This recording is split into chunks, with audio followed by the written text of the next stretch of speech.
person in the Bible, and this guy is Joseph. When I read the story of Joseph, or growing up in the Sunday school, we had the story of Joseph. It's a story that really touches my life and it gives me a lot of inspiration. And I hope you'll be blessed. Please, can you open your Bibles into the book of Genesis chapter 37? I believe every one of us here, we know the story of Joseph in the Bible. But I just want to give a background, and there are some important things that we can pick out from the life of this young man. Genesis chapter 37, verse 1 to 3. Is there somebody there that can read?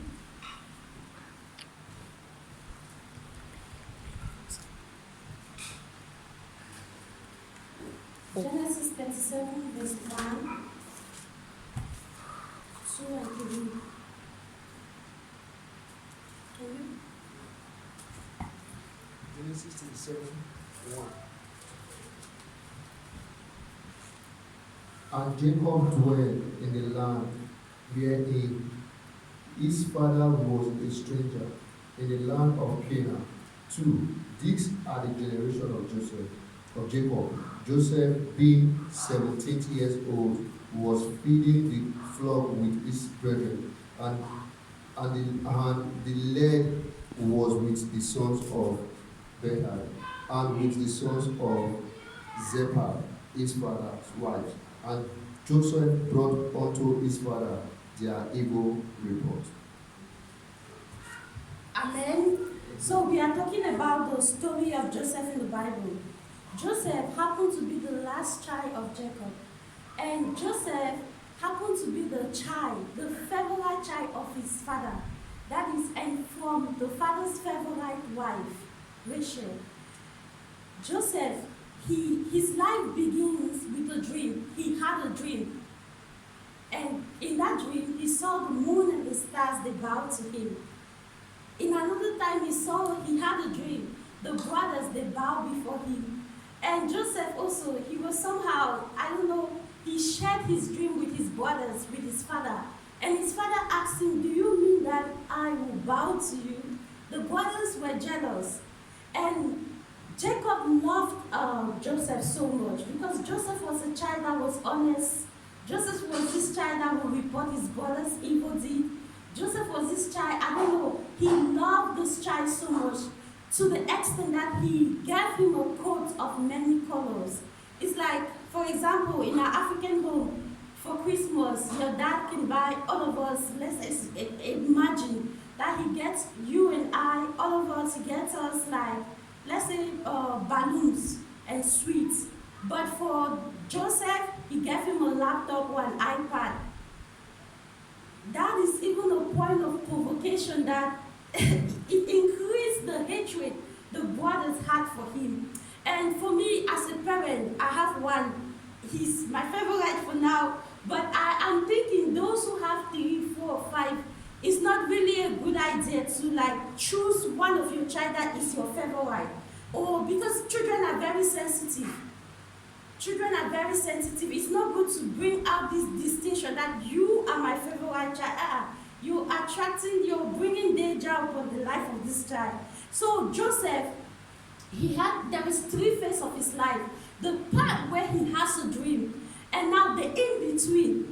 He went through challenges. He went through hard times. He went through disappointment. He was like this kind of person that you feel like maybe this person, you have dreams in you. When you share your dreams, they look so unrealistic. He had dreams.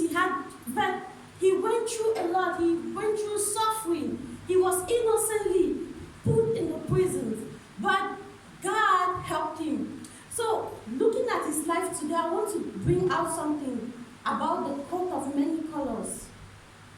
First, his background. Joseph was the son of Jacob and also called Israel. He was the grandson of Isaac. He was the great-grandson of Abraham. Now, there is something about this part. He was a great-grandson of Abraham. When you study the Bible in the book of Genesis, the Bible says that Adam and Eve, they sinned against God.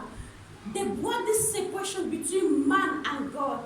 But God, from Genesis chapter 12 right to the end, is talking about redemption. God promised to bring redemption through Abraham. And Joseph happened to be the great grandson of Abraham.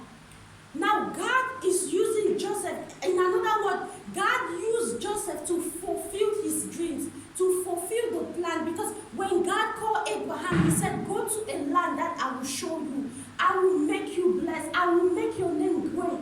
I will make your descendants. And do you know, Jesus Christ came out of the lineage of Abraham.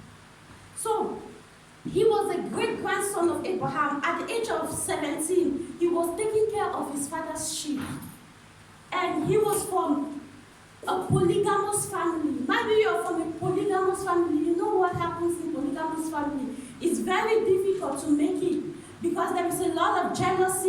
It's like a dysfunctioning family life. But Joseph, he came out from this place.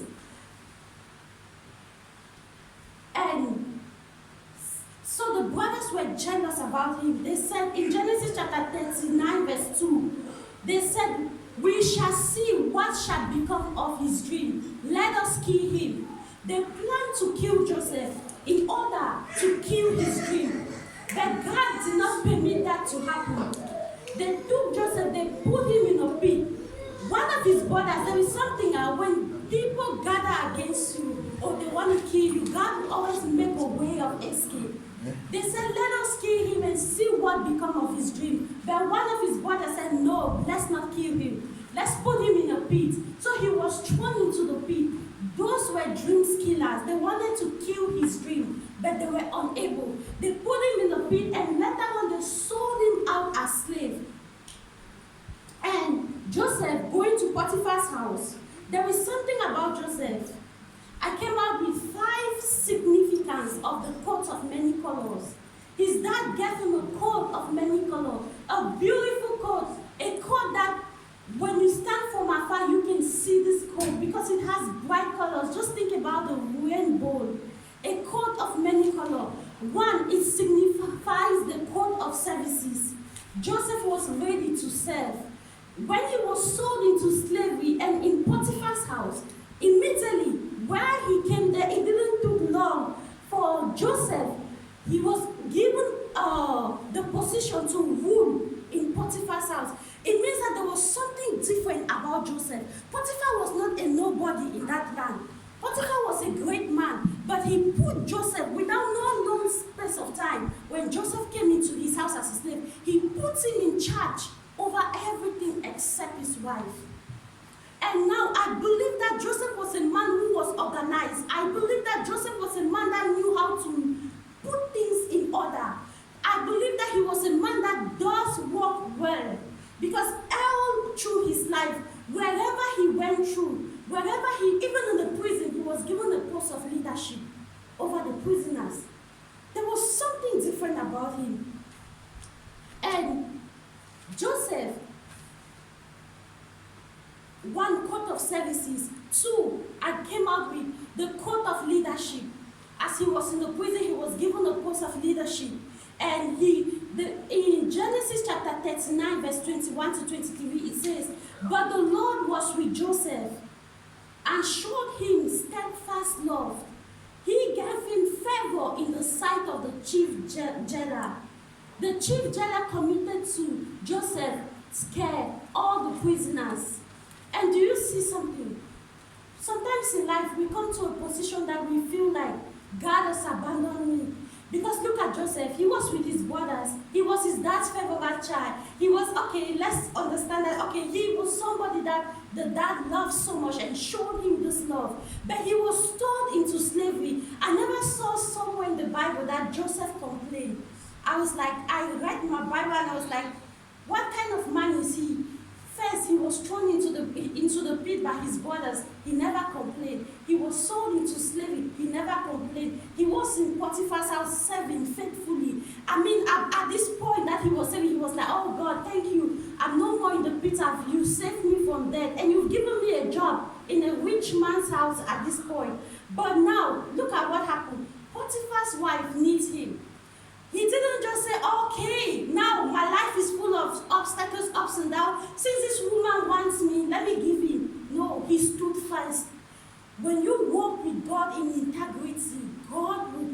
affect you. When you walk with God, we live in a world where the youth, people don't care about sin. Sin is just everywhere. People, I don't know. But Joseph, he didn't choose to lie down with Potiphar's wife. He ran away. And the second time, this woman, he destroyed the coat.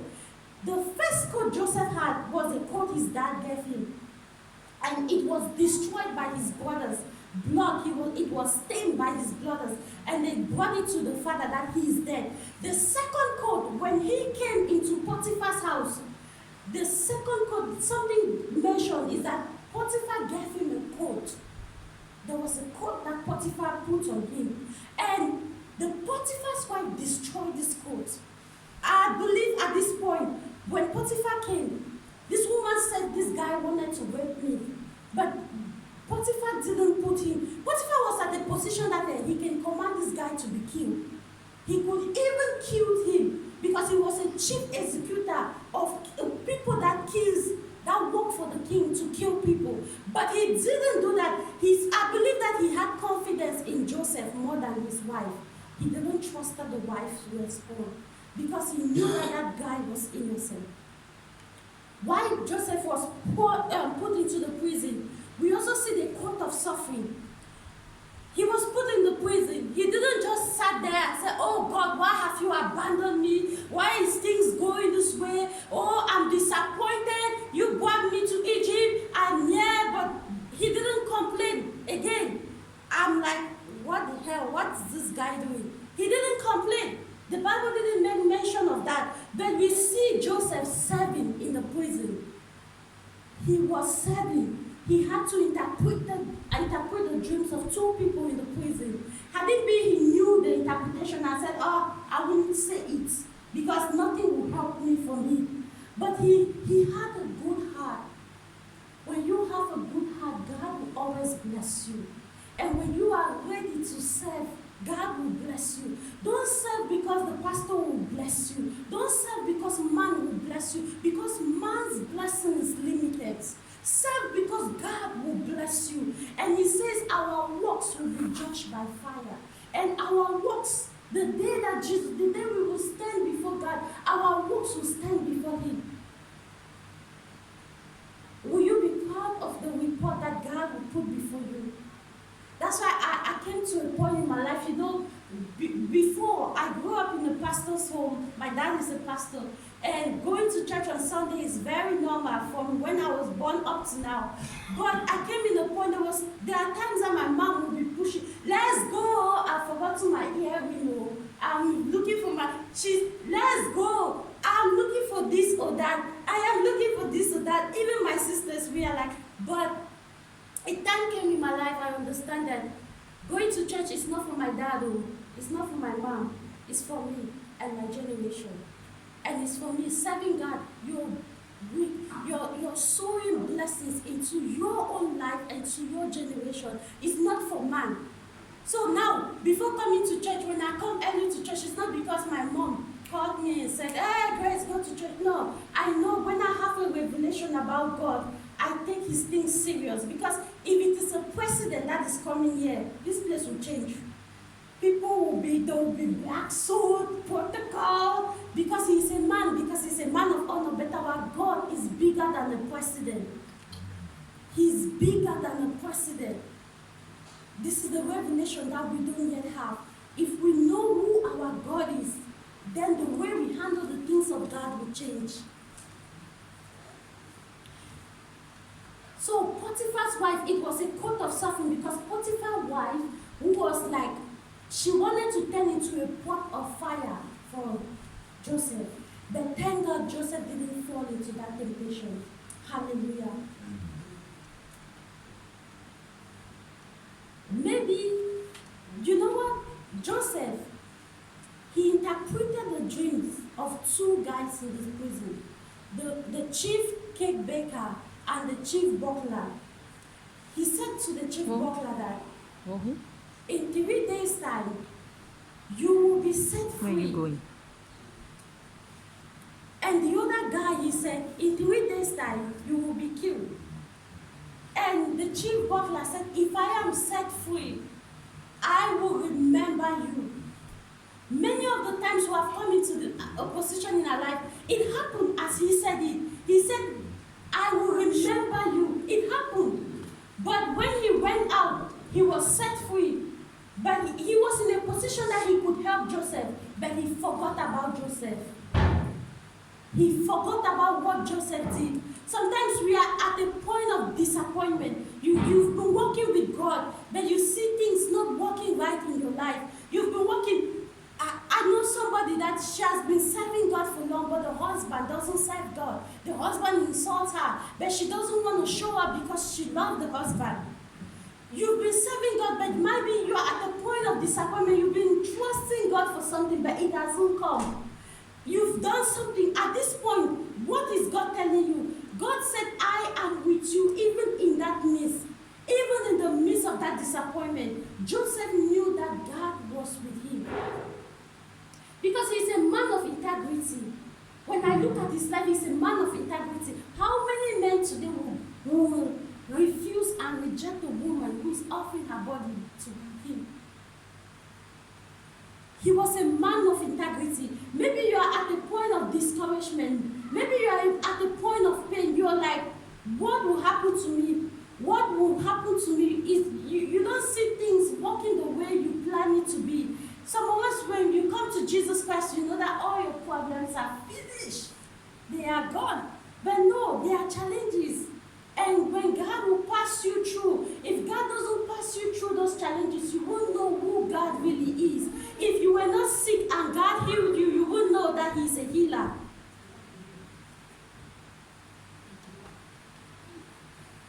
And now, God brought Joseph. Now, God made a situation to happen that Joseph was remembered. Even though that guy that went out didn't remember him, God made the king to have a terrible dream. So, God will always raise an opportunity or an incident for you, for your breakthrough to come out. God gave a horrible dream to Pharaoh. And now, that butler, he remembered that there was a man after 12 years. 12 years of waiting. After he helped this guy, he forgot about him. After 12 years, and he didn't complain. There is no place in the Bible that Joseph was complaining. After 12 years, God gave a horrible dream to the king. And the king, he's called his kinsman. And that guy said, I know somebody in the prison that once interpreted my dream. And it happened as he said it. I believe God is with this man. And now they looked for Joseph. And Joseph interpreted the dream of this king. Who is Joseph? At one point, he's like, nobody, somebody from a prison. How come he's even standing before the greatest man in the world at that time? So when Joseph came, he interpreted the dream of Pharaoh. And he accepted. He said, I have not seen a man as wise as this man. And he declared him the second greatest man in the world at that time. Just see, from the pit to the palace. It's because it was fulfilling destiny. It was because God had promised his father Abraham that through your seed, the world will be blessed. Generations will be blessed through your seed. And now, Joseph, at this point where he interpreted the dream, he said there will be 7 years of famine. And we need to, his strategies, that they have to plan for 7 years in order to be able to manage the period of famine. He gave his dream, and the king, he accepted it and brought him before great men. Now, something happened. There was famine now in the world. His brothers, they had nothing. But now they came to Egypt, if not of Joseph's dream.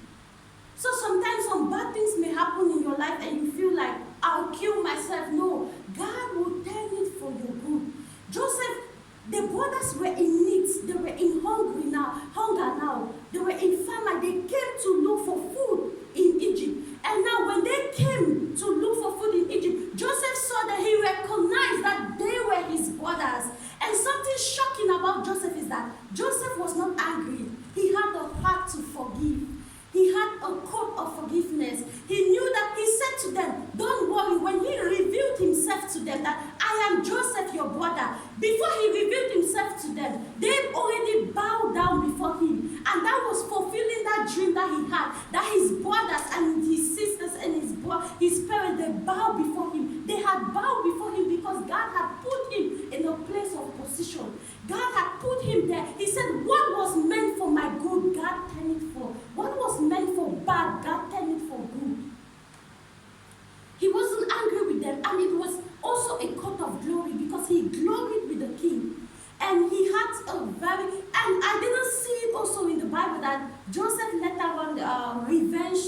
Potiphar's wife. Because Potiphar's wife lied against him. He was innocent. But he didn't go up again to say, no, because you have lied against me, I'm going to punish you now. Now